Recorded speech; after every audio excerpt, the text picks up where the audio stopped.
Para você que está chegando de paraquedas por aqui, nós somos uma turma de jornalismo da Unisul. Nosso convidado de hoje é Laudelino José Sardá, graduado em Letras e Comunicação pela Universidade Federal de Santa Catarina. Eu gostaria de saber como que era a sua relação com esses seus colegas de trabalho. Se era uma relação mais de autoridade para manter um ambiente produtivo de serviço, porque todo mundo sabe que se deixar o ambiente todo largado não funciona muito bem, né? Não. Aí tem um detalhe que eu vou dizer para vocês, sem medo de reações. Tinha sextas-feiras, que era o fechamento do jornal de sábado e domingo. Aí o que eu fazia? O dono do jornal já havia liberado bebida alcoólica no bar do jornal. Então já me descomprometeu com essas ações. Aí eu pegava uma cervejinha, uma cachaçinha, levava para a redação. Mas antes eu reunia a turma. Primeiro que eu vi e me incomodar com bebida aqui, eu ponho na rua. Isso aqui é para nos animar. Aí teve um dia que a Beth Caran, nossa grande jornalista, eu disse, Beth, onde é que está a matéria? Uma matéria de cultura, ela era editora de cultura, a grande editora. Aí a Beth disse assim, o fulano está lá no bar, ele não escreveu ainda, deixa comigo, fui lá para o bar. Quando ele me viu, ele estava tomando com uma cerveja, copo, quando ele me viu, ele derrubou as 4 garrafas debaixo da mesa. Aí eu só disse, fui lá, até tomei um pouco de cerveja do copo dele, disse, amanhã tu passa no relações, no RH, sai na rua. Isso aí era imperdoável. Se não mantivesse uma disciplina, um comprometimento de cada um com o jornal, você não conseguia fazer jornal. É uma selva, uma redação. Dava de tudo. Teve uma vez, só para vocês terem uma ideia, eles chegaram a fazer uma oca, coisa de índio mesmo, e fechado com bambu, até pagaram um cara lá para fazer. Chegava a tarde, final da tarde, 5 da manhã da tarde, eles se reuniam para fumar maconha, chepinha, fazendo a voltinha. Aí, onde é que está esse pessoal da redação? Aí tinha lá, cara, um entregador, disse assim, vai lá na rua que tu vê. Vamos lá, fui lá atrás, aí eu cheguei lá, vi aquela oca. Que é isso? Isso aqui virou coisa de índio, rapaz. Aí chamei um senhor, um velhinho que trabalhava lá. O que é isso aí? Eles estão fumando maconha. Tá bom. Então tu vai fazer um favor para mim. Ali tem 1 litro de álcool, coloca em redor, mas não põe muito não. E põe fogo. Tu, senhor, tá maluco? Para fazer isso, se tu não fizer quem vai pra rua, olha só o clima de redação que era o jornal na época. Aí ele foi lá, colocou, mas saiu gente pela janela, por tudo quanto é lá. Aí foram lá na redação, me xingar, assim. Eu nunca condenei ninguém a fumar maconha, até porque eu também já fumei alguma vez. Agora, sair da redação 100%, ir para uma oquinha e fumar, isso eu não admito. E tem um detalhe, da próxima vez eu não vou mandar botar fogo, eu vou botar na rua. Foi assim que consegui minimizar o problema, eles compreenderam depois. A prova é que dos 59, pelo menos os 40 estão vivos ainda. E esses que moram em Florianópolis são meus grandes amigos. São meus amigos, converso, me ligam. Ainda ontem recebi assim, um telefonema, mas foi anteontem, um emocionado do Mário Medalha, que foi grande editor de política, de esporte. Vocês deviam trazer aqui, porque é uma figura fantástica. E esse Mário Medalha, ele fez uma conversa comigo que cheguei a me emocionar. Então, tu vê, essa relação nós tínhamos. Não é uma relação apenas profissional. É uma relação de confiança, de reciprocidade, de responsabilidade de trabalho. Eu estou curiosa para saber como é que funcionava a seleção de notícias para ser reportada no jornal. A redação é o seguinte, a redação tinha um editor-chefe, que era quase ausente. Ele era um ponto de ligação com o dono do jornal, metia na redação. Tinha eu como diretor de redação e editores por área. Editor de economia, de política, de esporte, tinha até o de safadeza, né? O editor de safadeza. Aí tinha os colunistas, tinha o Cacau, tinha o Moacir Pereira, tudo isso aí funcionava no jornal na época. Cada área levantava as suas informações. Às vezes era 10 da manhã, fazia a primeira reunião dos editores. Primeiro levantamento das informações, até equivocado. 2 da tarde, uma outra reunião para dar um reforço. Qual o reforço? Vamos dizer, o governador mandou demitir 10 professores. Então, pega 2 repórteres e já põe na rua. Um vai direto ao sindicato, o outro vai descrever essa decisão do governo e a causa. Nós não ficávamos como hoje se habitua a ficar, cada um vai na internet e pega o que quer. Não, nada disso. O editor é o responsável por realimentar a qualidade do tema. Nós chegamos a montar essa estrutura dentro dos cursos, do curso de jornalismo, com os editores locais, para eles desenvolverem esse conteúdo. E funcionou. Saíam para entrevistar professores, pessoas de fora, gente do bar. E primeiro faziam pauta aqui, que tu tem que ter uma vontade, não é sair na rua. Claro, se você sair na Felipe Schmidt, você sai no mínimo com 2 matérias boas, né? O que mais tem tema é a rua Felipe Schmidt. Mas se você saindo com pauta definida, você sabe quem entrevistar, o que fazer. E um detalhe é que eu mandei um repórter, um editor, mandar um repórter fazer uma matéria, não sei com que político. Aí o rapaz chegou, não deu certo. Não deu certo por quê? Porque ele não quis falar. Ah, é? Então volta e procura outro. O repórter tem que ter a iniciativa de nunca enxergar obstáculo para produzir. Ele tem que ter alternativa, ele tem que ter criatividade, ele tem que buscar ações. Porque o que não se admite no jornalismo é a acomodação. O jornalista acomodado é aquele que não cresce. E eu conheço muito ex-jornalistas. O senhor contou tantos fatos que aconteceram na tua vida, assim, na tua carreira jornalista. Teve algum outro momento que o senhor foi ameaçado um pouco mais diretamente? Porque a gente sabe de várias situações em que jornalistas são ameaçados o tempo todo por políticos, por alguma outra situação. O senhor já passou por alguma situação desse tipo? Todo dia, mas todo dia, às vezes 2 vezes por dia. O alemão, que é da Polícia Federal, nós vivia a ditadura, né? Entrava na redação com uma prancheta, já me chamava. Ei, tu, é proibido divulgar o surto de meningite no Rio de Janeiro. E tem que proibir, e não podia dar. Essas ameaças havia. Quer dizer, não ameaça, a proibição. Mas ameaça também. Quantas vezes o diretor do jornal, não o dono, o diretor, chegava e dizia assim, vamos baixar a bola que o negócio está ficando preto. Porque a polícia estava em cima. Ela tentava frear o ímpeto do jornalismo. O fato que nos levou a fechar o jornal só 1 da madrugada foi quando o Figueiredo recebeu um tapa.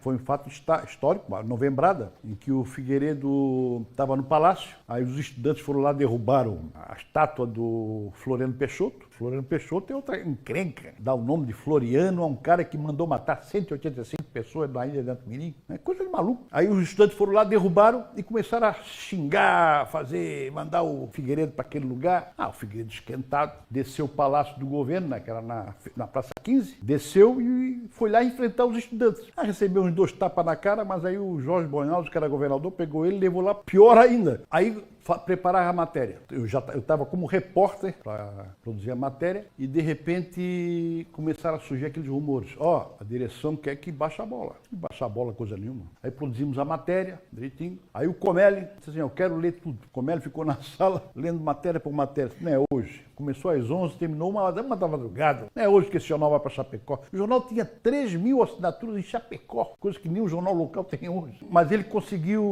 tirar algumas palavrinhas que eu concordei. Tem um que chamou o presidente de tanso. Tira. Não precisa botar o nome desse cara aí.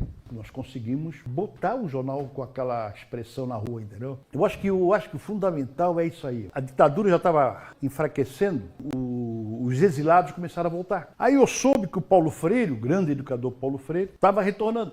Peguei o avião e fui para Genebra. Aí foi trabalho para entrevistar aquele danado, porque ele não queria. Aí fiz uma entrevista com ele, produzi. Aí o dono do jornal disse, quero ver essa entrevista. Esse aí não vai pegar bem para nós, porque os militares têm raiva dele. Eu disse, para com isso, não pode ser. Mas saiu também na íntegra. Eu insisti, aí o Comelli quis ler toda a matéria, deixa eu ler contigo. Aí sentamos juntos, leu. Você não imagina a pressão que nós sofríamos naquela época. Hoje não se tem pressão porque o diretor vai conferir na internet se é verdade ou não. E o pior é que as várias versões que existem na internet põem em dúvida a veracidade do fato. Isso é uma coisa...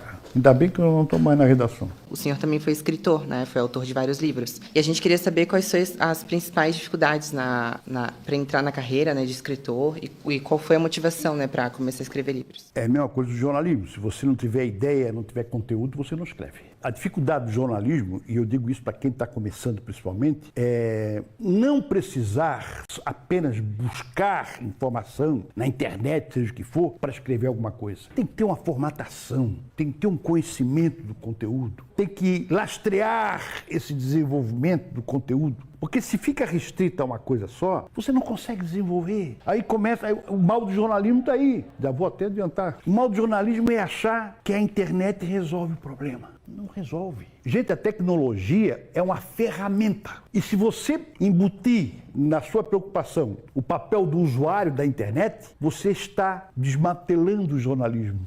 Eu sempre gostei, pela minha experiência nas universidades, porque eu ajudei a fundar a Fundação Catarinense do Trabalho, ajudei a fundar a CAF, a Unisul já é mais antiga, mas ajudei a remodelar a Unisul. Então, essa experiência organizacional nos levou, inclusive, a introduzir dentro da Unisul uma experiência de relacionamento com o RH. Mostrar que o tratamento com o funcionário não pode ser diferenciado do professor, disso, daquilo. São todos seres humanos. Tu falou muito sobre o processo que te incentivou a virar jornalista e como a leitura também te incentivou a querer virar jornalista. E eu queria entender um pouco, assim, se essa leitura também te ajudou a entrar no cargo da editora aqui na Unisul, né? Que tu foi presidente da editora da Unisul. Como é que foi esse processo? Como é que foi a tua experiência na editora da Unisul? Quanto tempo tu ficou na editora da Unisul? Na verdade, quando nós montamos a coordenação de comunicação, a própria reitoria jogou para a coordenação a editora, porque a editora estava um pouco apagada. Aí tem a Solange, tem um monte de gente que integrou-se nesse esforço de ressuscitar a editora. E obviamente que o conhecimento, porque se você tem uma boa leitura literária, você tem pelo menos uma noção do que é quem escreve nesse Brasil, quem escreve em Santa Catarina. Olha, eu vou dizer uma coisa, se alguém souber, levante a mão. Os melhores escritores do Brasil, grande parte está aqui em Santa Catarina. Poucas pessoas conhecem. E nós resgatamos todos aqueles grandes escritores para a editora da Unisul. Celestino Saquete foi o nosso grande parceiro. Não tenha dúvida de que se eu não tivesse leitura, não é modesto à parte não, mas é verdade. Se eu não tivesse leitura, talvez eu não tivesse abraçado o jornalismo e muito menos assumido a direção da editora. O professor Oswaldo Della Justine, que hoje mora em Brasília, que é o fundador da universidade, ele me chamou para trabalhar não no jornalismo, para implantar assessoria. E nesse interim, com um grupo, a Solange, que nós trouxemos de São Paulo, e tantos outros, nós implantamos um grupo de trabalho e criamos um currículo de jornalismo, mas um currículo assim, extremamente inovador. A prova é que no terceiro ano de funcionamento, já estava entre os 5 melhores do Brasil, com nota 10. Então foi um curso realmente que deu um impulso. Aí a universidade se entusiasmou com isso, implantamos o cinema com a Mara, começamos a realmente ativar esse trabalho do acadêmico. E deu certo, gente. Deu certo porque eu me lembro, e a Solange também deve se lembrar, que já no terceiro ano, quarto ano, o que nós tínhamos de alunos trabalhando na imprensa de Florianópolis, jornal, televisão, rádio. Hoje eu digo o seguinte, no mínimo da NSC, no mínimo uns 4 foram nossos alunos. Então havia realmente a preocupação com a qualidade. Obviamente vocês vão puxar para a gente discutir. O que é qualidade no século XXI com esse tormento da tecnologia? A coordenadoria não teve a dificuldade, aliás, teve uma facilidade em razão de um bom grupo de professores que reuniu. Isso aí não tenha dúvida. É um grupo unido, um grupo que trabalhava pela qualidade, o aluno tinha que ser criativo, não é aluno de ouvir e dizer e achar, tinha que pesquisar, fundamentar a informação. Tínhamos um trabalho conjunto tão bom que os professores queriam isso, que os alunos saíssem daqui realmente com competência. Isso aí era o principal fator que pesou muito na construção desse curso. O MEC é o Conselho Nacional, agora me lembro. Eles fazem uma avaliação pessoal. Eles vieram aqui com um grupo para fazer uma avaliação. A avaliação que eles fazem é ouvir os alunos, ouvir os professores, analisar o currículo do curso. Tudo isso aí eles faziam. Isso aí que dava o valor. A expressão do curso estava nisso aí. E não é por nada não, nós fomos surpreendidos pela nota. Nós estávamos confiantes, mas não tão confiantes assim para ganhar 10. Isso aí decorreu de vários fatores. A dedicação do grupo que dirigiu o curso. Só para você ter uma ideia, um dia a Solange, nós sempre trabalhávamos juntos, eu e ela e o Eloy Simões. Um dia vinha um professor do bar, disse, ô Santa, ainda não deu recreio? Está todo mundo ali embaixo do curso de jornalismo da 4ª fase. Aí nós fomos lá embaixo. O professor tinha faltado e não nos avisou. Mas ele recebeu aqueles porros, porque nós não admitíamos esse tipo de trabalho. Então o que é que nós fizemos? Eu e a Solange fomos para a sala de aula, dar aula, e depois do recreio botamos outro. Eu acho que foi o Eloy que o aluno não ficava sem aula, porque havia essa preocupação de resultado. Não tínhamos a preocupação de marcar presença, mas o resultado do curso para o aluno, para o professor, para a sociedade. Inclusive tivemos um reconhecimento, que até eu fiquei muito lisonjeado com aquilo, do próprio curso da Universidade Federal de Jornalismo, que na época era o top em Santa Catarina, que reconheceu o avanço do curso de jornalismo da Unisul. Mas pode acreditar que foi essa performance do curso em relação ao desempenho, o controle, a disciplina e o conteúdo avançado. A carreira de professor foi mais uma consequência, porque eu já estava dirigindo o jornal O Estado, que me ocupava das 2 da tarde à meia-noite para fechar o jornal. O jornalismo de jornal não é fácil. Tinha 55 jornalistas trabalhando comigo e um mais maluco que o outro. Então a situação era muito difícil. A redação de jornal te dá uma fundamentação fantástica. Jornalismo dá uma fundamentação fantástica. Na minha opinião, é a carreira com maior background de conhecimento, de tudo. Então isso aí é muito importante. O professor foi em função da experiência que eu adquiri, tanto no jornal como na própria universidade, claro, entendeu? Porque na Federal, por exemplo, eu trabalhei muito mais como na parte técnica, porque nós implantamos, a partir da Universidade Federal, o jornalismo científico no Brasil. Até a USP veio nos copiar. Então aquilo ali já é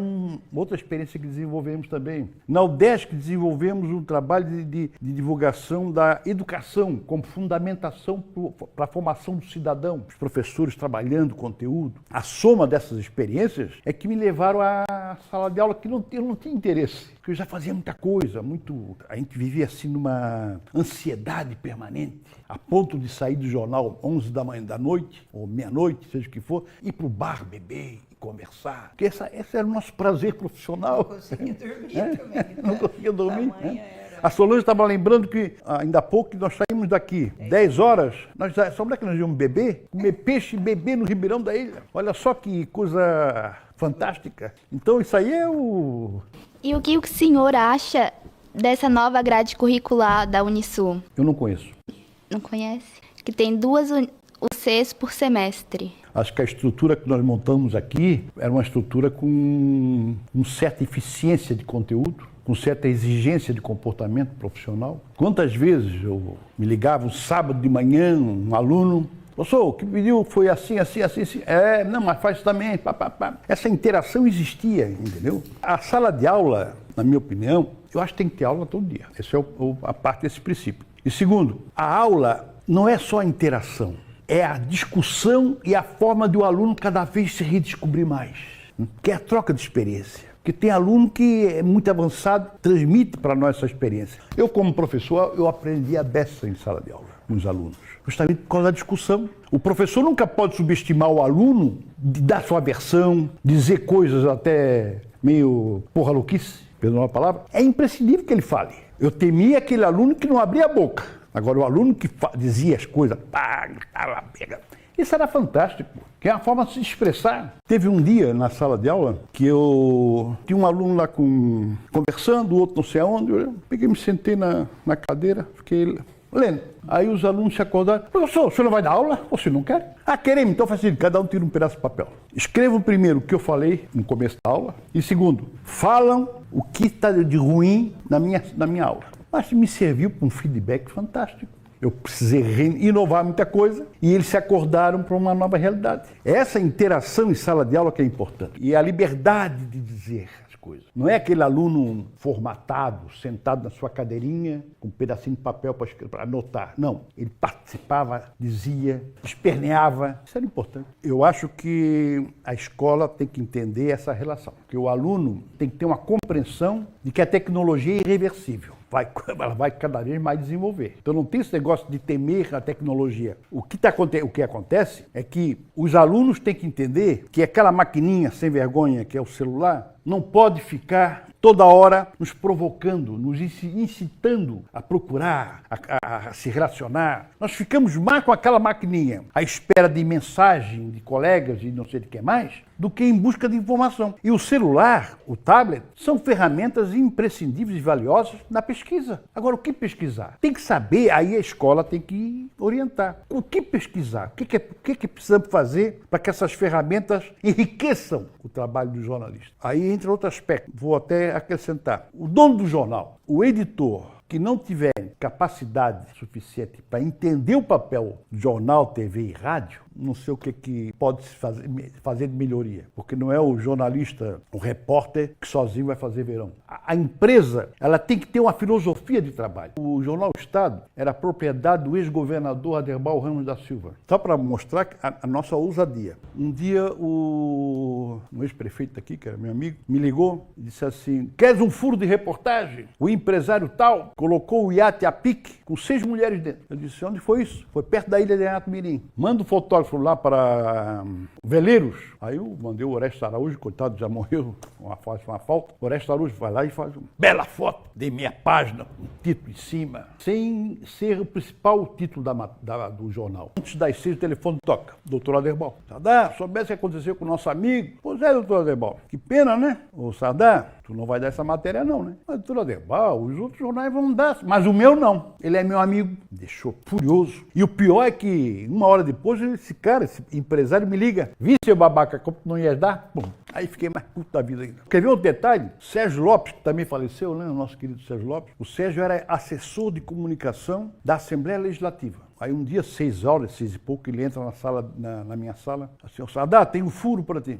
Opa, qual é? O deputado Epitácio Bittencourt, que era o presidente da Assembleia, nomeou 120 pessoas, amigos, parentes, e todos os deputados puseram mais gente lá na Assembleia. Porra, rapaz, vamos dar isso aí. Carnaval na Assembleia, vamos fazer isso aí. Aí fizemos a matéria. O editor-chefe, que tinha uma relação com o dono do jornal, nós escondemos dele a matéria, para ele não saber. Fizemos a matéria, manchete. Um dia seguinte não aconteceu nada. Porque a vantagem do ex-governador é que ele não pegava no nosso pé por questão política. Tem que ter uma boa relação, uma boa compreensão e coragem. Jornalismo tem que ter coragem. A pior coisa no jornalismo é aquele que está fazendo uma matéria e fica na autocensura. Não, isso aqui eu não vou escrever porque o editor é capaz de não gostar. Para com isso. Não é por questão de gostar. Estou cumprindo meu papel. Eu vou escrever sim, como é que não? Uma vez o Juarez Bahia, grande escritor e foi o meu chefe no Jornal do Brasil, lançou um desafio, né, fazer uma matéria sobre o conto de fada da pesca. Aí mandou tocar primeiro. Aí eu percorri o litoral de Santa Catarina até o Paraná. Tem aqueles galpões abandonados. Os caras pegaram financiamento, comeram dinheiro, abandonaram tudo. Publicamos,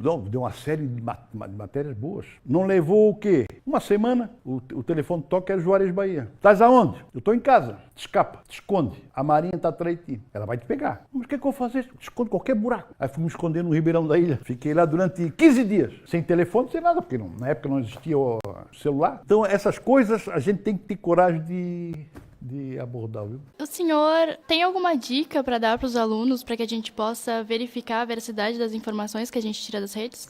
Eu me comprometo até a escrever um texto sobre a notícia, a investigação da notícia e como produzir a notícia. A dica que eu dou de produção é a necessidade de cada um sempre estar insatisfeito com o que fez. Eu posso ter, esse texto aqui está ótimo, mas temos que ver o seguinte, tem um texto opinativo, tem um texto narrativo, tem um texto interpretativo. O que o repórter vai fazer? Tem jornal, a própria revista Veja, o texto é interpretativo, ele é comentado. Agora tem jornal que não admite, tem que ter uma fonte afirmando. Nenhum jornalista vai ser fonte. Isso aí é uma forma. O Jornal Estado na época era assim. Nenhum jornalista é fonte. Agora tem que confiar na fonte. Outra coisa, o jornalista ele não pode se saciar com as primeiras informações da fonte. Tem que questionar, tem que buscar o fundo. Agora, só que tem um detalhe. Antes de entrevistar uma pessoa, antes de buscar informação, leia bastante sobre o assunto. Amarre bastante com perguntas. Porque, do contrário, vai ser enganado. Um fato contrário que aconteceu. O telefone tocou, era um deputado. Ô, Sardá, posso pedir um favor? Qual é o favor? Pudesse dar uma notinha para mim? O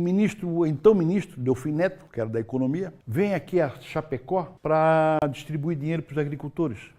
Ô, deputado, quer uma notinha disso aí? Parei que eu vou botar um repórter a te entrevistar, porque isso aí pode ser até manchete do jornal, pô. Tu acha? Deixa comigo, foi manchete mesmo. Delfim vem salvar a agricultura catarinense, uma coisa assim. Aí no dia seguinte, a Selma, que era a secretária, disse, Sardá, tem uma pessoa aqui querendo falar contigo. Quem é? O deputado, tal, esse deputado. Ele chegou na minha sala, uma sacola e um pacote. Vim te agradecer. Abri o pacote, tinha mais ou menos uns 70 mil reais. Eu disse, deputado, tá é maluco? O que é isso aqui? Para te agradecer. Eu senti que ele foi ingênuo, né? Ele foi ingênuo na expressão dele. Deputado, isso aqui vou abrir 2 litros de uísque. Não, isso aqui nós vamos ficar. Ao meio-dia e amanhã, que é sábado, nós vamos pro bar, bebemos tudo. Agora, esse dinheiro tu pega, dá para alguém. Agora, não longe do jornal. Aí depois eu mostrei para ele que ele errou, papapá, ele até ficou acanhado. Então, tudo isso aí é previsível dentro do jornalismo, entendeu? Por isso que a gente tem que ter essa preocupação de avaliar. Porque como um deputado ligou para mim oferecendo tal matéria, eu podia... Não quero não, só porque um deputado ligou. Não é assim. Nós não vamos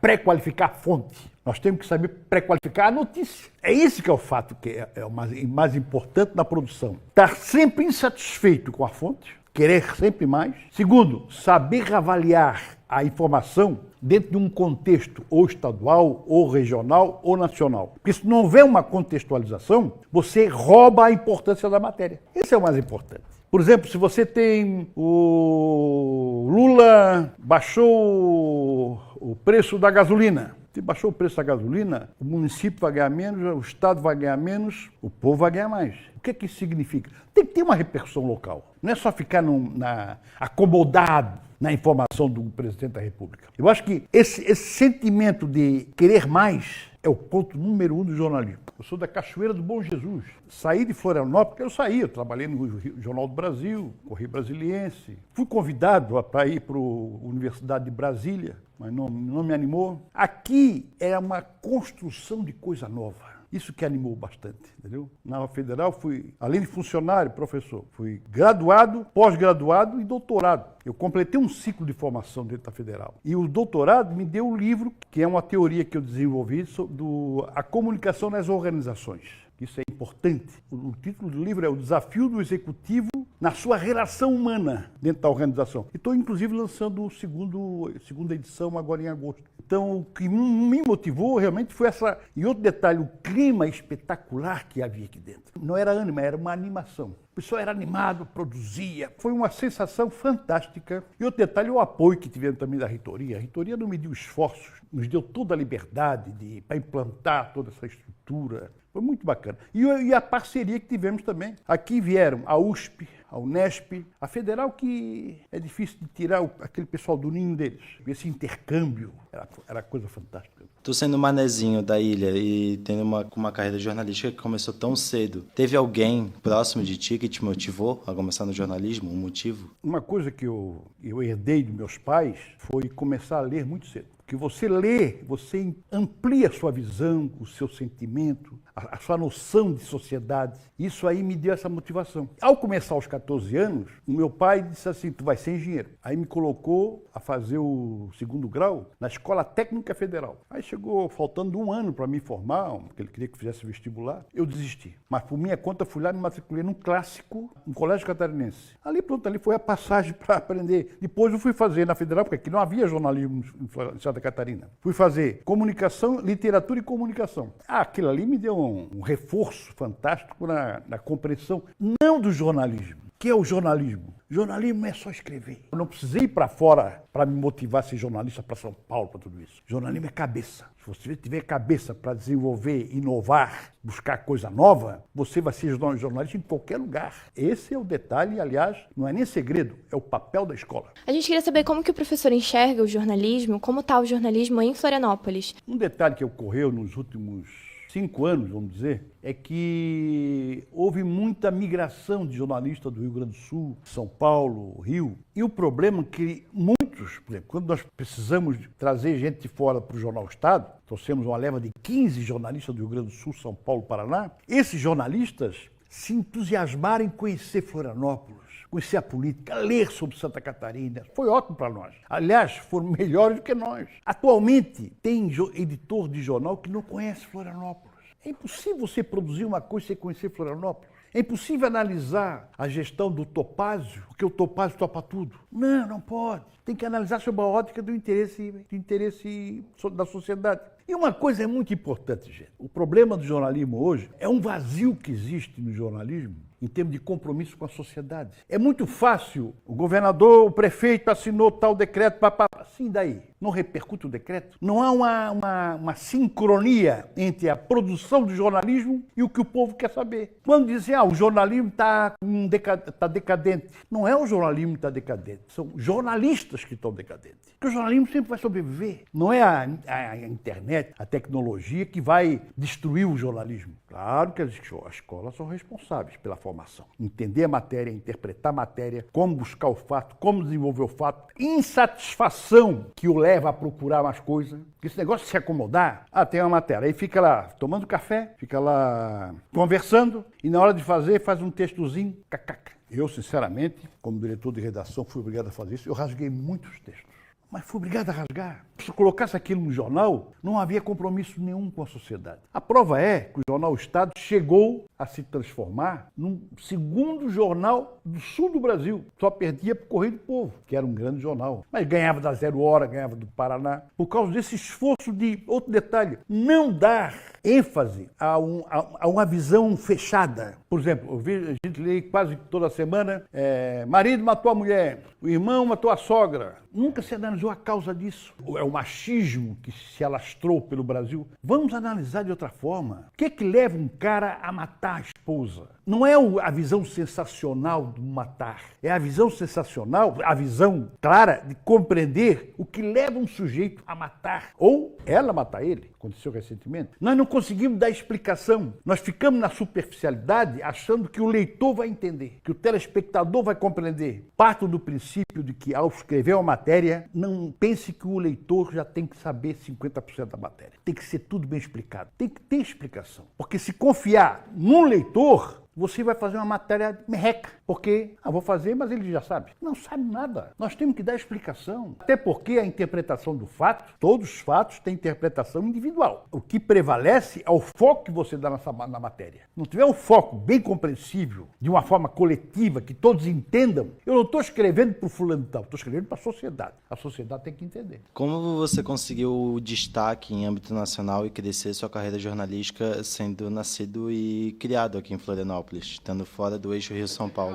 Isso aqui é terra boa, rapaz. A leitura me fundamentou. Insistir em sempre escrever cada vez melhor, que é um texto bem feito, é um texto que atrai leitura. Um texto mal feito está mais perto da lixeira. Eu acho que é preciso ter vontade de trabalhar o texto, fundamentar a informação e cada vez mais enriquecer a informação. Esse é o papel do jornalismo. Porque sem esse trabalho, essa vontade, vocês não vão sair da mesmice. Quando eu fui convidado para o Jornal do Brasil, obviamente que eu não sou carioca, sou da ilha, sou manezinho do Cachoeira, ele vira alguma coisa no meu texto, que eu também assinava texto. E também houve indicação, claro. Marcílio Medeiros, que sugeriu, era amigo do Juarez, sugeriu o meu nome. O Estado de São Paulo, mesma coisa. Correio Brasiliense foi o que eu mais, inclusive, trabalhei, no Jornal de Brasília. Quando eu escrevia para os Correio Brasiliense, para os jornais de fora, a minha ótica era nacional. Se eu tinha uma matéria sobre Floripa, verão Floripa, eu não posso jogar a matéria de dentro para fora. É uma visão limitada,